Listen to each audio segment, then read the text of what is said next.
Esiet sveicināti atkal virtuves sarunās. Šodien tiekamies atkal jau 8. epizodē kopā ar kolēģiem. Imantu, sveiks! Sveika, Eva! Sveika, Megija! Sveika! Prieks redzēt visus smaidošus. Atkal esam pie piparmētru tējas. Pašaudzētas, starp citu. Un tad šodien par ko mēs runāsim? Mēs runāsim par to, kā politiķi patiesībā vēršas arī pret žurnālistiem, un ne tikai lielajā politikā, bet arī mazajā reģionālajā politikā, pašvaldību līmenī un pret reģionālo mediju. Runāsim arī par vienu karstu tematu, kas ir tātad Rosļikovs, viņa izraidīšana, viņa tiesas prāva. Jā, jo mums nepatīk arī daži politiķi. Jā, mums nepatīk. Jā, daži mums nepatīk. Ir tādas tiesības. Daži mums nepatīk. Un vēl mēs runāsim arī, varbūt par tādu arī ogres varbūt, bet ne tikai ogres tematu, vai ne? Megija, par ko tu rakstīji, tas bija par Atieviņu, ārkārtīgi populārs raksts mūsu portālā. Es teiktu, pikants mīlas stāsts. Es tikai pārpublicēju. bet man ir iebildumi, tas nebija par Atieviņu. Labi, tas nebija par Atieviņu. Es uzskatu, ka tas ir par uzņēmumu asistents tu biznesa darbinieci Viktoriju Geidu. Labi. Labi. Tad bišķi patenkosim arī, ja? Jā, tā, protams. Ja? Labi. Jā. Labi, tad Imants vispirms sāc par to savu smago lietu. Tātad. Par šo es esmu diezgan apvainojis, es esmu sašutis. Es esmu saņēmis valsts policijas pavēsti. Lūk, valsts policijas pavēsti, rekur ar visām regālijām, rekur viss ģērbonis augšā. Un tātad, par ko ir stāsts? Stāsts ir par to, ka policija ir saņēmusi Daces Kļaviņas iesniegumu un ir uzsākusi resorisko pārbaudi. Kas ir Dace Kļaviņa? Viņa ir Ogres novada domas deputāte. Kas vēl ir Dace Kļaviņa? Viņa ir vienotības cilvēks, viņa ir Hosam Abu Mērī padomniece. Un pirms kaut kāda laika viņa tika atbrīvota no parlamentārās sekretāras amata. Viņa ir diezgan liela priekšniece līdz ar to bijusi, un viņa strādāja ar veselības jautājumiem. Parlamentārais sekretārs īstenībā ir tas, kas ir ministru vēstnesis gan Saeimā, gan visur citur, kur tiek pieņemti likumi. Tātad viņš ir, parlamentārais sekretārs noteikti ir ministru uzticības persona. Lūk, jā. Un tātad stāsts ir par to, ka Dace Kļaviņa uzskata, ka rakstā ar nosaukumu Kļaviņa zaudē darbu ministrijā, es esmu paudis nepatiesas ziņas. Tātad Dace Kļaviņa apgalvo, ka nepatiesas ir frāzes zaudē darbu ministrijā un vairāk kārt publiskajā telpā izplatījusi nepatiesas ziņas par slimnīcu, tās darba kvalitāti un saimniecisko darbību. Un ka arī Dace Kļaviņa ir tāds pats minions kā pārējiem.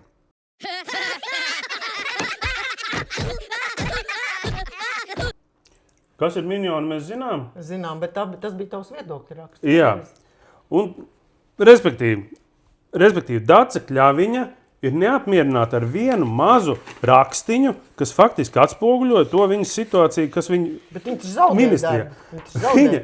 Viņa tika no labi apmaksātas, man liekas, kaut kad 6,000 viņai bija alga, jā, tā parlamentārā sekretāra. Viņa tika faktiski pazemināta. Pēc tā konflikta viņa tika pazemināta amatā par vienu no 12 padomniekiem. Kas ir ārštata darbinieki? Nē, tur ir gan štata, gan ārštata, bet viņai ir mazāka alga. Es atvainojos mikrofonam, mazāka alga, mazāks amats. Un viņa tagad raksta par to, ka es nepatiesi viņas ziņas izplatu. Viņš tika atlaists no darba. Viņa tika atlaists no darba. No tā darba viņa tika atlaista, tika pieņemta kaut kādā darbā, citā darbā, tāpēc, ka viņai ir jābūt kaut kādā darbā. Tas konceptuāli ir tas gadījums, ka vienkārši politiķim nepatīk mans raksts. Un viņš tagad tā, es esmu politiķis, un tāpēc es ar tevi izdarīšu, es tevi izčakarēšu. Un viņa 100 punktu šitā melnā desa, es atvainojos, es viņu policijai nosaucu par muļķa desu. Es informēju oficiāli policiju, ka viņa ir muļķa desa, bet patiesībā viņa nav nemaz tā muļķa desa. Jo viņa zina, ka man tagad ir jāvazājās, jāstaigā pa policiju, kaut kādi paskaidrojumi jāraksta. Es uz 2 lapām uzrakstīju to paskaidrojumu viņai kaut kādu. Nē, jā. Un tas nav pirmais gadījums, un viņas partijas biedri tā ir darījuši, un man taču šitie konservatīvie, mani juraši stieps uz policiju, mani tas, kas aizbrauca karot, tas Ne, Bordāns ir stiepis uz policiju. Tad no šitiem Ogres deputātiem man uz policiju bija jāiet, es neatceros arī, kuram vienam. Nu, vārdu sakot, viņi izmanto kā metodu, lai aizvērtu manu muti.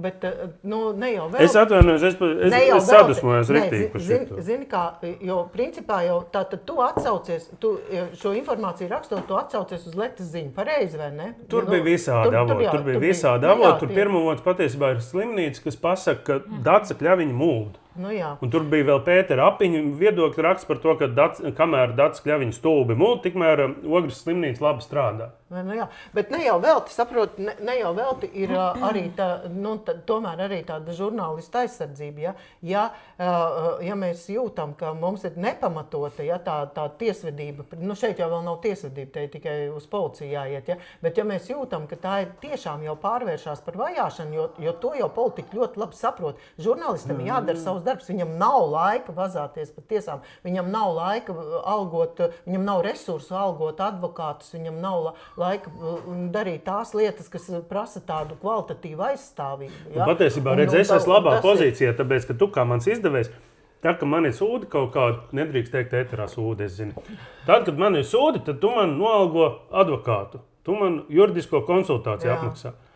Bet tas nav nekur rakstīts, un tas nav nekādos līgumos, un bieži vien latviešu žurnālisti ir šādās te problēmās nonāk, ka viņš pēc tam pēkšņi attopās, kas tas izdevējs pasaka, tu tur cīnies, turamies, mēs tev pierādziņas iedosim. Bet šeit es nedomāju, ka šeit vispār nenotiks tik tā. Protams, ka tas ir absurds. Ja? Tas ir absurds, ka par faktu, kurš patiesībā ir fakts, par to viņa mēģina tur safabricēt kaut kādas lietas. Un te ir vēl viens tas, ka tiek patērēts laiks, tiek patērēts administratīvais resurss. Es nerunāju par viņu. Viņa varbūt to savu darba laikā toši par galvu, ka esūtu to parakstīto e-vēstuli, vai ne? Man riebjās Imants Vīksne, un man riebjās Ogres vēstis visiem. Pareizi, bet vēl jau policistiem. Ja bet tā policiste jau var, viņa man zvana, kad mēs varam satikties? Es saku, nevar, tad man nevar. Bet varbūt es varu atbraukt tur pie jums uz Saukrastiem. Es negribu, lai viņi brauc pie manis tur speciāli. Beigās mēs tur vienojāmies, es viņai parakstīju to paskaidrojumu aizsūtīju, bet es esmu arī gājis uz iecirkni, interesi pēc aiziet uz iecirkni apskatīties. Bet tas ir liekas laika patēriņš, liekas darba patēriņš, un tā ir konkrēta Kļaviņa, kas izdomā šķērdēt šādi naudu, laiku, darbu un izcūkāt mani. Tev ir tādi gadījumi bijuši? Man personīgi nav. Nē, jo es laikam neesmu tik kritiski izteikusies. Tādu patiesību rakstījusi, ne par vienu. Sensacionālu. Bet stāsts jau ir par to, kā tu to pasniedz. Tāpēc, es zinu, ka man tā valoda, rakstu valoda, viņa ir tāda agresīvāka, viņa ir tiešāka daudz. Es bieži vien tur, kur entie mēdī ir kaut ko sarakstījuši, nes kāpēc tikai mani čakarē. Atceries to Lato lapas izstādi par kolaboracionistiem? Jā. Mums taču gadu kaut kādu, pusotru gadu vazāju. Tas ir tas, ar ko žurnālistam laikam ir jārēķinās, diemžēl. Bet galvenais, kad mēs nesamierinamies. Bet mums ir jāatcerās par vārdu brīvību. Tas ir vārdu brīvības jautājums. Tas ir vārdu brīvības jautājums. Un kā tu pati teici, mēs tik daudz gadus esam dzīvojuši, ka mēs nevarējām runāt un nevarējām rakstīt to, kā ir. Un te nav runa par kaut kādiem uzskatiem, piekrišanu, nepiekrišanu. Nē, te ir elementāri par vārdu brīvību, par to, ka es drīkstu runāt tādu valodu, kā es gribu runāt, un saukt Kļaviņu un visu viņas branžu un Ogres opozīciju tiešām ir miņoni. Viņi tiešām ir vienādi, viņi uzvedās vienādi, viņus ir grūti atšķirt. Tu saki, ka mēs drīkstam teikt, ko mēs gribam un runāt, ko mēs gribam, bet es atļaušos iebilst, jo te jau ir atkal jautājums, vai tā vārda brīvība, uz ko attiecas vārda brīvība, piemēram, Rosļikovs. Atcerieties vienu lietu. Нас больше русский язык, наш язык. Viņš saka, ka mūsu, piemēram, ir vairāk no Saeimas tribīnes. Vai tā ir vārda brīvība? Nē. Tā jau ir... Kas tas ir? Te mēs nevaram sajaukt viņš saka, ka, peļu sūdus ar putrājumiem. Jā, bet viņš tā domā. Nu, nē, tur nav runas. Tur ir runa par, protams, par naida kurināšanu. Dāmas, tā ir klāja pretvalstiska darbība, un mēs dzīvojam gandrīz kara apstākļos. Nu, tā tas ir ir pretvalstiska skaidrs, darbība. protams. Un par pretvalstisku darbību ir cilvēki jāliek cietumā. Vai arī viņi jāizsūta, vai arī, ja viņš grib tajā Baltkrievijā dzīvoties, lai paliek tajā Baltkrievijā. Tas Baltkrievijas variants, tas, protams, ir labākais priekš mums, ka viņš ir prom tajā Baltkrievijā. Nu, skaidrs, es neredzu nekādu iespēju, ka viņš varētu atgriezties, vai ne? Tā kā Mamikins. Tā kā Mamikins, tikai Baltkrievijā.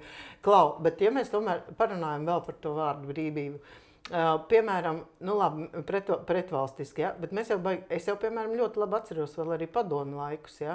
Es biju pretvalstisks elements, ja?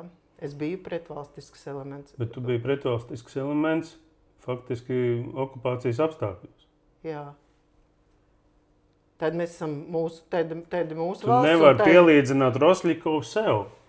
Jā, bet, piemēram, arī tai vārdu brīvībai, piemēram, es atceros arī pat notikušo, ja, Somijas parlamenta deputātas notiesāšanu. Paivī Rasenen, es ceru, ka es pareizi viņu izrunāju, ja. Viņas, par viņas izteikumiem, par to, ka viņa nocitēja Bībeli un viņa pretojās pret to, ka viņas baznīca atbalsta Praidu. Un viņai šobrīd ir notiesājošs spriedums. Arī tā ir valsts, kas ir vērsusies pret savu bijušo, starp citu, iekšlietu ministri, parlamenta deputāti un tā tālāk. Arī, tas nav tik viennozīmīgi. Tas nav melns vai balts, ar to es gribu pateikt. Man vispār ļoti nepatīk tiesas, kuras tiesā par uzskatiem. Protams, zini, kur ir tā robeža, manuprāt? Vai tu melo, vai tu saki patiesību? Jo Rosļikova gadījumā, man liekas, ka viņš arī daudz ko melo. Viņš melo par to, ka tā ļoti, kad pilnībā aizliegta krievu valoda un vēl tādi tie izteikumi, viņi ir melīgi, ja? Viņi ir vērsti uz viņa kaut kādu politisko kapitāla audzēšanu. Tur ir baigi grūti nodalīt viņu. Viņš mobilizē Krievus, lai Krievi šobrīd faktiski justos Latvijas valstī slikti, nepiederīgi, un lai viņi rīkotos. Un tieši šis te aicinājums uz pretvalstisku rīcību, tas ir tas viņa noziegums. Un es daļēji saprotu, ko tu saki ar to, redz, tu esi kristieti, un tu uzskati, ka, ja es tā drīkst teikt, par to vaigu pagriešanu. Nē, tas nav vaiga es to tā saprotu. Vaiga pagriešana ir privāta. Respektīvi, vaiga pagriešana mūsu privātajās attiecībās. Es ar tevi pagriežu vaigu, bet ne attiecībās ar uzbrukumiem. Jo tajā brīdī, tu pagriez otro vaigu, tu gaidi sitienu par to otru vaigu. Ar tevi iedurs nazi vēderā. Tas ir mūsu privātās attiecības, tas ir mūsu individuālās attiecības par vaigu pagriešanu. Jā. Publiskajās attiecībās darbojas citi principi. Es to saprotu, un tāpēc tas ir jānodala, jo Rosļikovs tas nav kaut kādas vienkāršas ikdienas attiecības. Rosļikovs ir valsts ienaidnieks, un tā kā pret valsts ienaidnieku pret viņu arī jātiecās. Un pēc pilnas programmas un ļoti skarbi. Bet tiesā viņi par domām, par uzskatiem. Tur nav no abām pusēm, vai tas nav par naidu kurināšanu. Jā, par naidu kurināšanu. Un kas, piemēram, tā Paivī Rasenen, viņai arī ir tieši tie paši panti. Naida kurināšana, viņai ir tieši tas pats, viņai ir, bet un šeit ir kaut kas tāds, un tur ir atkal kaut kas tāds. Nē, man arī nepatīk Rosļikova uzskati, man arī viņi nepatīk, bet lai saprastu, ka tas nav tik viennozīmīgi. Atceramies Orvelu, atceramies domu policiju. Eva, bet mēs 39. gadā ļoti uzmanīgi pret to visu attiecāmies, griezām vaigus visus 4, kā tur vajadzēja, un tad beigās pie kā mēs attapāmies. Pie tā, ka mēs pazaudējam savu valsti. Nē, Jā, Rosļikovs jau ir izcēlēs ilgāku laiku, nevis tikai pēdējā laikā. Es atceros ļoti spilgti, kā viņš sociālajos tīklos ierakstīja, ka krievu valoda Rīgā dominē un ka tie, kam tas nepatīk, var droši kravāt koferus. Un kas notika? Viņam izteica rakstisku brīdinājumu. Bet, kad tu uzraksti kaut kādu patiesību, kā mēs sākumā minējām, tevi sauc, Aspolicija, labi, tur jau arī bija laikam iesaistīts, nevis laikam, bet bija valsts drošības dienas. Tas jau arī, tas ir ilgtermiņa kaitējums, kas vispār ir nodarīts, un tur nav tikai Rosļikovs, bet visa tā viņa branža un visas tās suverēnās varas un visi mamiekini. Tu paskaties, kas tagad notiek ar skolu problēmām, ar Latvijas bērnu. Es tagad nezinu, mums ģimenē ir koncīlijas gandrīz katru otro vakaru, kur mēs tagad sūtīsim savu mazo meiteni. Viņai ir pēc gada uz skolu jāiet. Tāpēc, ka skolā iepludinās tagad krievus. Krievi runā savā starpā krieviski, un krievi nesaprot latviešu valodu. Latviešu bērniem līdz ar to visa viņa mācību programma, viņa kļūst, faktiski pielīdzinās to bērnu līmenim. Tas ir ilgtermiņā, viņas ir nerisināts problēmas. Mums ir notikusi kaut kāda skolu reforma, kas reāli nedarbojas. Tas ir viņu nodarītais kaitējums. Tā ir saskaņas Rīga. Tas ir viņu mantojums. Manuprāt, ja mēs runājam par pirmajām klasēm, tad tur tie bērni jau ātri noteikti pielāgosies tai valodai. Pirmajās klasēs tas bērns ir viegli iemācīt. Tā var cerēt, un kāpēc tas nav Mēs ir 35 gadi pagājuši. Brīva Latvija. Tie ir arī politiķi. Tā ir arī politiķi atbildīgi. Nē, jā, tur droši vien, zini kā, ja mēs šo varētu tā bišķiņ tā kā kādu rezumē uztaisīt par šo, tad tur droši vien ir jānodala vārda brīvība no kaut kādas politiskas vai ne, darbības. Pareizi. Tā nav vairs viņa individuālā vārda brīvība, ne, jo viņš darbojas politikā, un viņš tā tad apzināti dara kaut kādas lietas, lai sev vairotu to politisko kapitālu. Pareizi. Un tas savukārt, šī politika ir mūsu valstī naidīga, vai ne? Un politiķim ir jāuzņemās atbildība par to, ko viņš runā. Tā ir viņa politiskā atbildība, bet tajā brīdī, kad viņš pārkāp likumu, tur ir pilna juridiskā atbildība. Nē, tur ir pilna juridiskā atbildība, bet es palasīju tos pantus, kas viņi ir. Man nepatīk. Tās ir politiskas lietas. Man nepatīk tiesas, kurām, un es neapskaužu to tiesnesi, kurai tagad būs jāizvērtē. Jo jebkurā gadījumā viņai būs jāinterpretē viņa runa. Jā, bet tu aicināji. Bet viņš neaicina gāzt varu. Viņš neaicina gāzt varu, viņš neaicina uz sacelšanos, viņš neaicina uz dumpi. Tas nav tik... Nazboļše. Mēs runāsim krievu valodā. Un tas nozīmē, tur jābūt turpinājumam, un turpinājums ir tāds, ka jūs latvieši sēdiet pie silas, mēs jūs apšausim. Bet viņam nav daudz. Bet viņš jau to nepasaka imantu vārdos, saprot? Un tur būs tās tiesas grūtības. Tiesas grūtības. Labi, es tagad nolasīšu, tas ir no prokurora runas. Jā, no prokurora. No apsūdzības. Jā. Ar savu runu apsūdzētais apzināti un nepārprotami lika domāt, ka krievalodīgie Latvijā ir apdraudēti un pret viņiem tiek veikti cilvēktiesību pārkāpumi. Savukārt likumdevēji vara tika attēlot kā teroristi, kas regulāri un neatlaidīgi vajā krievalodīgos, vēlas izveidot speciālu rezervātu un iezīmēt krievalodīgos ar īpašiem apzīmējumiem un simboliem. Kaut kas stulbs. Savu uzrunu no Saeimas tribīnes apsūdzētais noslēdz ar šādu frāzi krievu valodā. Mēs esam vairāk krievu valoda mūsu valoda. Pēc kā 2 reizes parādīja nicinoši, pazemojoši, nepiedienīgi raksturreiz. Tagad viņš jau teica, ka viņam draudot, viņa ģimenei draudot, solot viņam galvu nogriezt. Dzīvības briesmas viņam. Un tad viņam esot piedāvāta tā vieta, kur viņam apmesties slepena. No kā viņš atteicies? Jā, jo tuvojas Saeimas vēlēšanas, viņš no slepenās vietas nevarētu vadīt politisko darbību. Viņam būtu jābūt slepenā vietā. Dažiem labi sanāk vadīt to darbību no slepenām vietām. Es tā to saprotu. Es pie sevis izdarīju tādu secinājumu. Viņš no tā dzīvokļa, no tās aizsardzības atteicās, tāpēc, ka tur viņš nevarētu pa pilnam darboties politikā. Jo tuvojas jau vēlēšanas. Viņam jau internets tikko kam nebūtu. Kampaņa tagad Nav par vārdu brīvību piebilstot par Rosļikovu. Man liekas ļoti nepareizi šajā gadījumā, kā daudz mēdī sauc un prasa viņu viedokļus.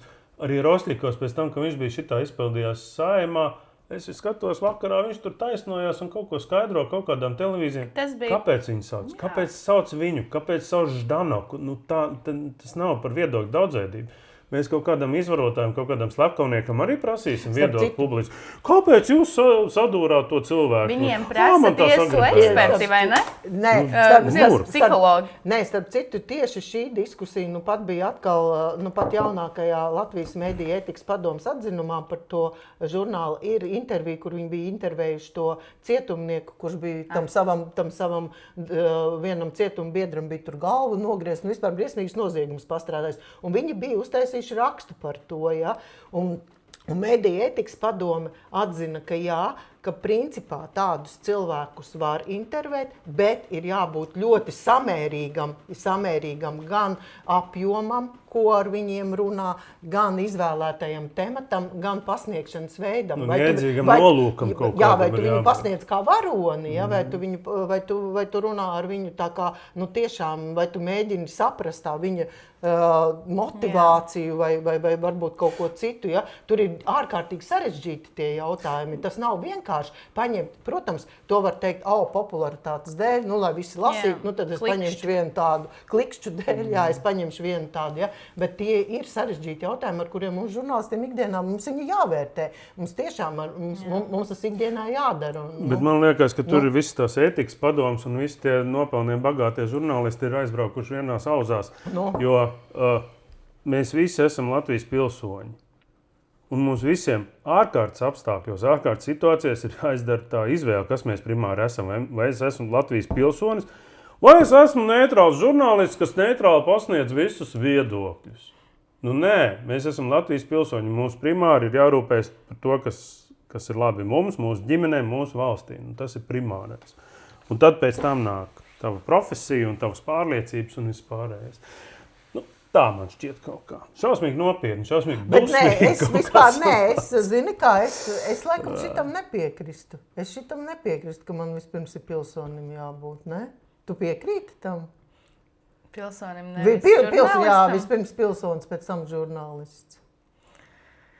Manuprāt, tas atkarīgs no dzīves posma, kurā tu esi. Baiet, tu nevari būt neitrāli. Tu nevari būt neitrāli par savu valsti, jo tu esi sava valsts. Tu esi tā valsts.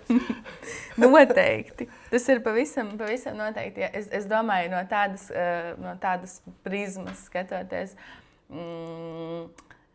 vai tu esi tagad žurnālists vai piemēram, pamūc malā un rūpējies, piemēram, par ģimeni. Tādā. Es to no tāda virziena domāju.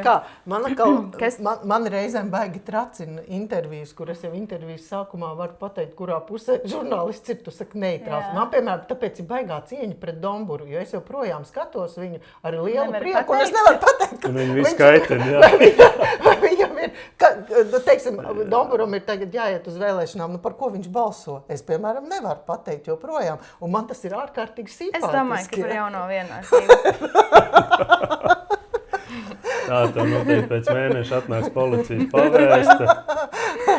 Megija Kokoreviča, jūs publiski esat izteikusies par Domburu. Domburu politiskās simpātijas. Tas ir tikai mans minējums, pāreģojums. Tavu prognozi. Man tējas biezumos tas bija rakstīts. Labi, kuru te nav.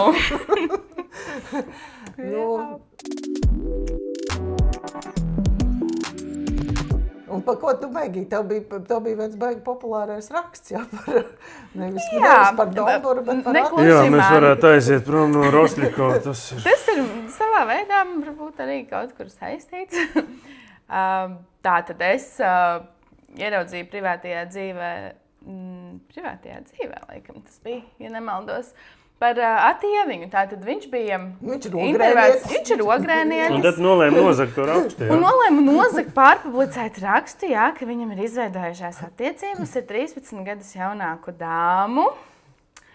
Tātad Viktorija arī ogrēnieti, un viņi ir iepazinušies ogrē, un domāju, ka mums nepaliekam pie zakšanas, tu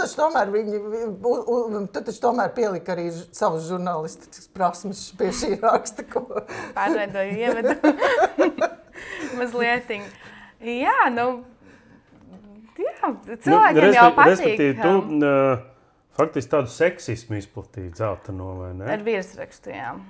Nu, ka ar viņam ir visu to 13 gadus jaunāka dāma. Jā. Tā kāpēc tu to sauc par seksismu? Bet es nesaprotu, kāpēc tu netaisīji ziņu par to, ka, nezinu, cik tur gadus vecai dāmai ir 13 gadus vecāks vecis.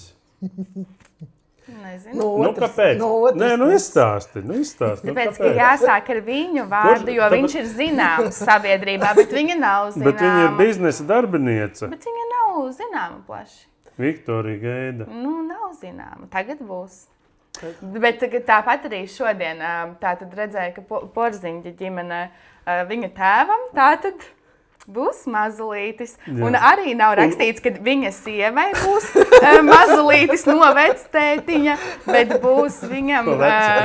jā, arī tas pats. Tātad viņam 69 gados būs bērniņš. Kāpēc tu tā skaties?